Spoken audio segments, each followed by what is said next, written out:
ဟုတ်ပြီဒါဆိုတို့နေဆက်စင်းနဲ့လာဆက်စင်းအကြောင်းအရာလေးကိုပြန်ပြောမယ်ဒီမှာဒီပုံလေးမှာဆိုရင်ဘာတွေတန်းနဲ့ရှိနေလဲနေရ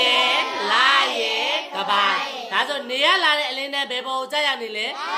နေရလာတဲ့အလင်းနဲ့ကလာပုံကိုကြားရောက်ရင်လာရဲ့အရေးကဘယ်ပုံကိုကြားရောက်မလဲဒါဆိုရင်လာရဲ့အရေးကွဲနေတဲ့အတွက်ကြောင့်မလို့အဲ့ဒီကဘာကနေနေကိုပြည့်ပြည့်စုံစွာမြင်ရလားမမြင်ရတော့ဘာချက်ချင်းဖြစ်ပေါ်မလဲအဲ့ဒီလိုမျိုးပဲကဘာကသူပါသူလဲရင်းနဲ့နေကိုလည်းဘာဖြစ်နေလဲလှဲ့ပတ်နေတယ်လာကလည်းဘာကိုလှဲ့ပတ်နေလဲအဲ့ဒီလိုမျိုးပဲလှဲ့နေရင်းနဲ့ဒီတစ်ခါဘာတဲ့တန်းနဲ့ဆက်ရောက်ပြီလေနေရဲကဘာရဲလာဒါဆိုနေရဲ့အလင်းနဲ့ဘယ်ပေါ်ဆက်ရမလဲကဘာပေါ်ဆက်ရောက်တဲ့အတွက်ကြောင့်လို့ကဘာရဲ့အရေးကဘယ်ပေါ်ဆက်ရမလဲဒါဆိုရင်ကဘာရဲ့အရေးလာပေါ်ဆက်ရောက်တဲ့အတွက်ကြောင့်မလို့ဘာချက်ချင်းဖြစ်ပေါ်မလဲ